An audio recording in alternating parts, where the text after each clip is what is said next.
नमस्ते दोस्तों। आज मैं आपको एक ऐसी कहानी सुनाने जा रही हूँ जो आपको रोमांचित कर देगी और जिसमें एक गहरी सीख छिपी है।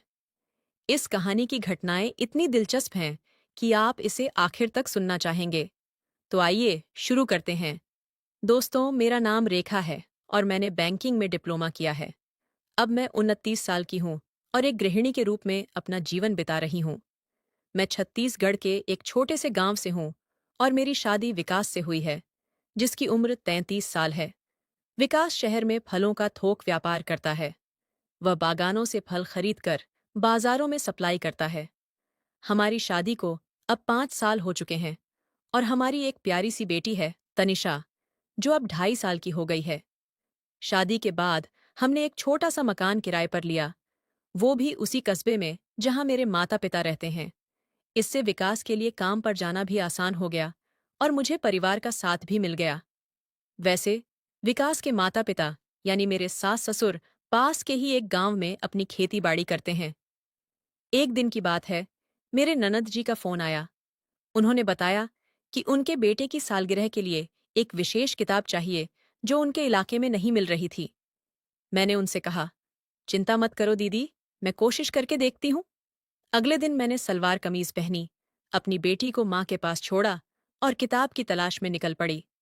कई दुकानों के चक्कर लगाने के बाद आखिरकार वह किताब मिल गई। मैंने तुरंत अपनी ननद को फोन कर दिया।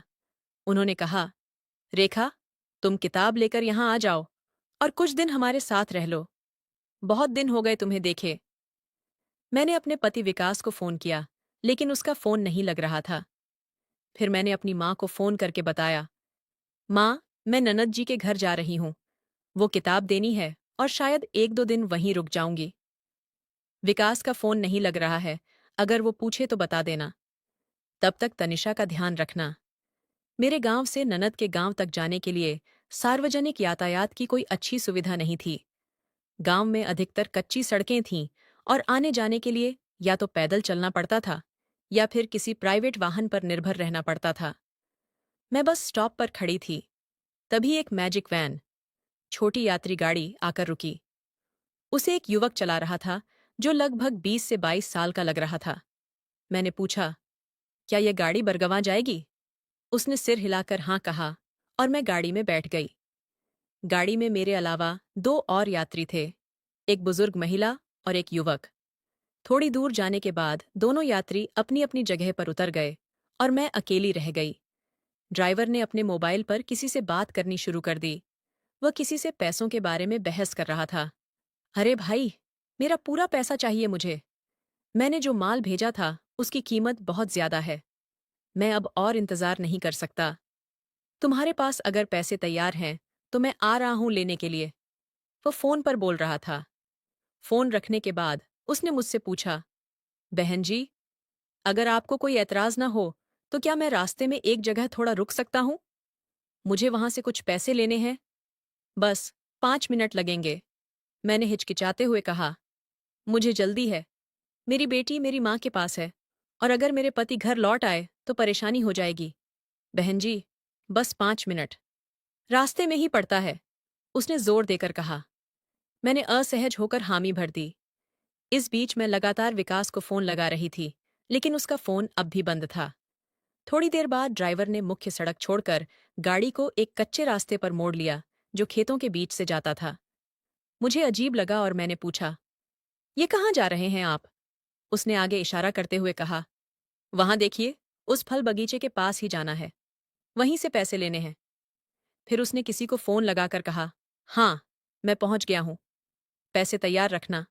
मेरे साथ एक सवारी है, इसलिए जल्दी करना है। और हाँ, पूरे पैसे देना, कम नहीं। धीरे धीरे हम एक बड़े से फलों के बगीचे के पास पहुंचे।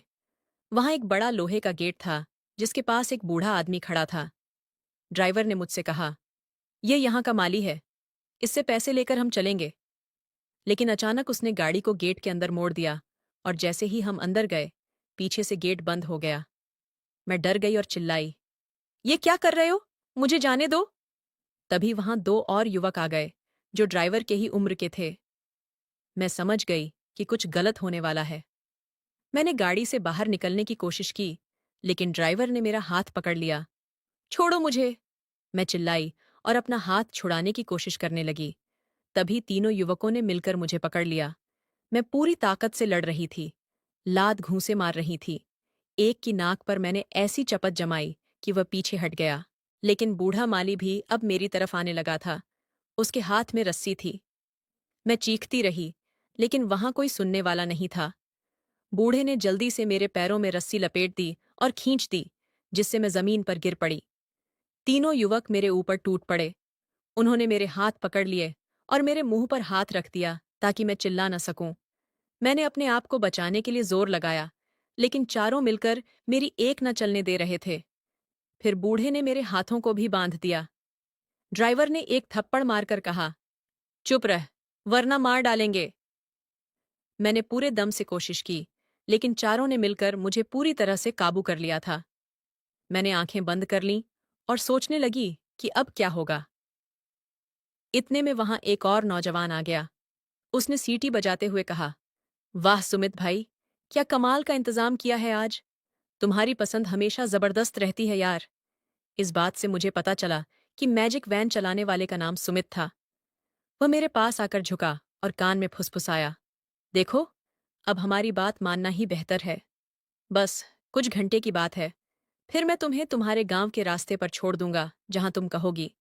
यहां कोई देखने सुनने वाला नहीं है। ज्यादा हंगामा मत करो, वरना हम और सख्त हो जाएंगे। मेरे विरोध करने के बावजूद उन्होंने मुझे खींचकर एक कमरे में ले गए। कमरा अंधेरा था और वहां एक गंदी सी चटाई बिछी थी। पहले तो ड्राइवर सुमित ने अंदर आकर मेरे साथ जबरदस्ती की।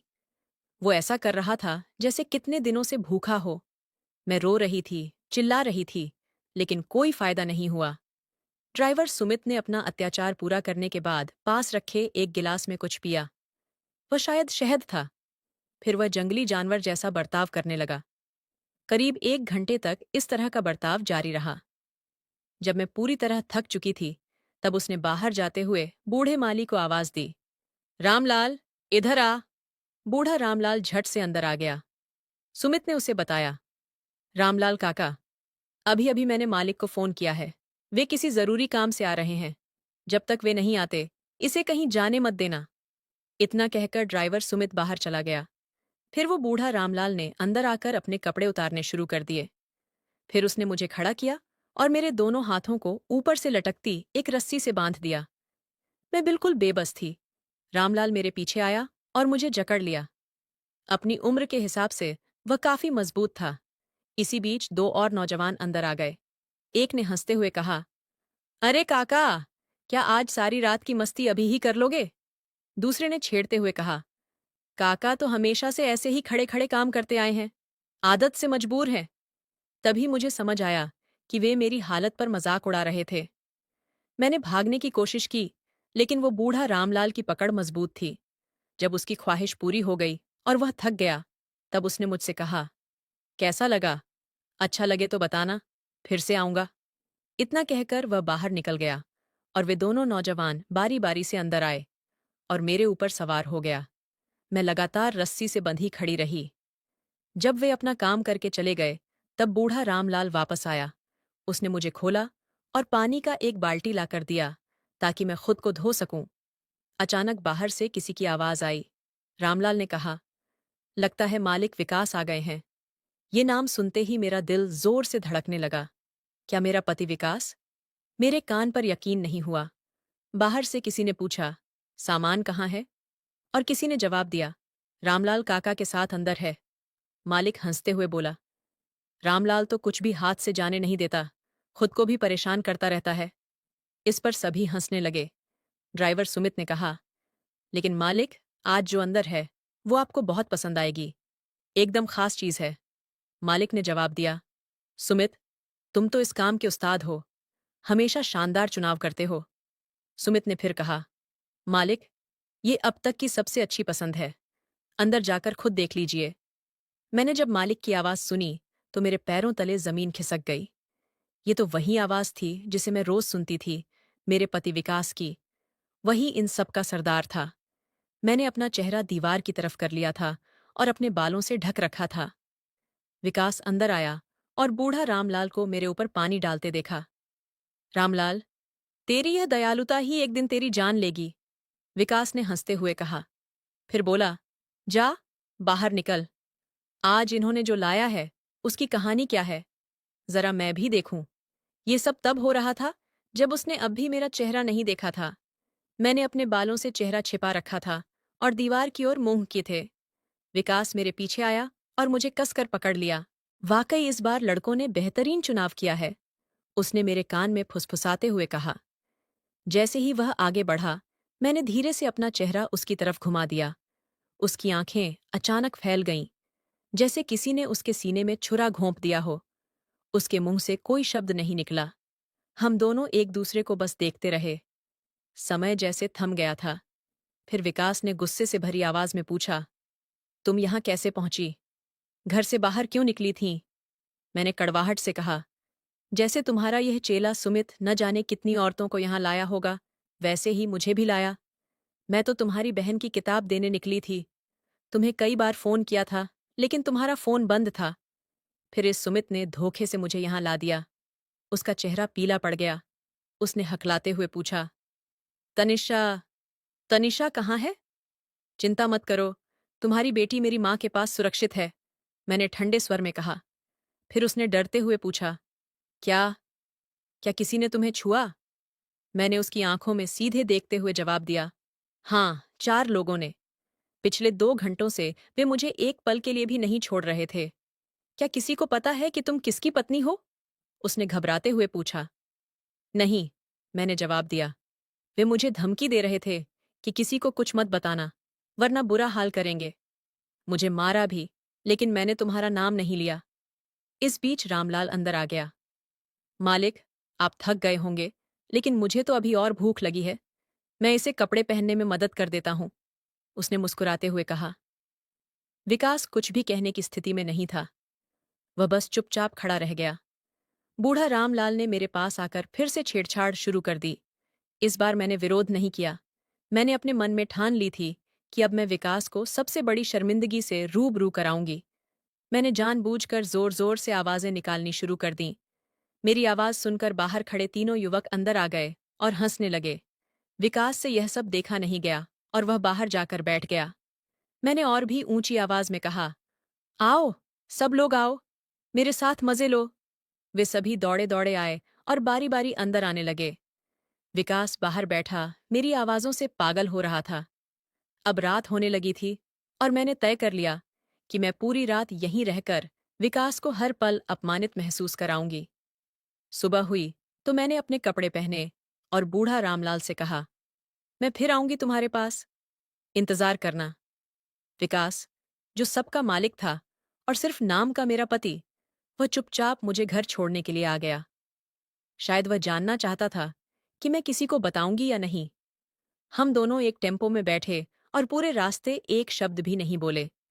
जब भी मेरी नजर उससे मिलती, वह झट से अपनी आंखें नीची कर लेता।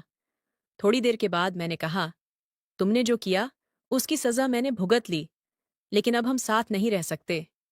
घर पहुंचने के बाद मैंने अपनी माँ से बेटी को लिया और अगले ही दिन विकास से अलग होने का फैसला कर लिया। मैंने तलाक के कागजात पर हस्ताक्षर करवा लिए और अपनी बेटी तनिषा को अपने साथ रखने का फैसला किया। दोस्तों, जीवन कभी रुकता नहीं है। 1 साल बाद मुझे रमेश से मिलने का मौका मिला। वह एक सम्मानित शिक्षक हैं जो गुजरात में काम करते हैं। उनकी पहली पत्नी का कैंसर से निधन हो चुका था और उन्हें अपने 2 बच्चों की परवरिश के लिए एक साथी की जरूरत थी। हमने एक दूसरे को समझा और फिर शादी कर ली। अब मैं अपनी बेटी तनिषा और रमेश के दोनों बच्चों के साथ गुजरात में रहती हूँ। मेरी जिंदगी में अब प्यार, सम्मान और सुकून है। आज मैं अपने अतीत को पीछे छोड़कर एक नई कहानी लिख रही हूँ, लेकिन जिंदगी की किताब में अभी कई और कहानियां लिखी जानी बाकी हैं और शायद उनमें से कुछ मैं आपको फिर कभी सुनाऊंगी। दोस्तों, आपको यह कहानी कैसी लगी? अगर आपको यह पसंद आई हो तो अपने विचार हमें जरूर बताइए। और हाँ, अगली कहानी के लिए हमारे साथ बने रहें। आप सभी का दिल से धन्यवाद।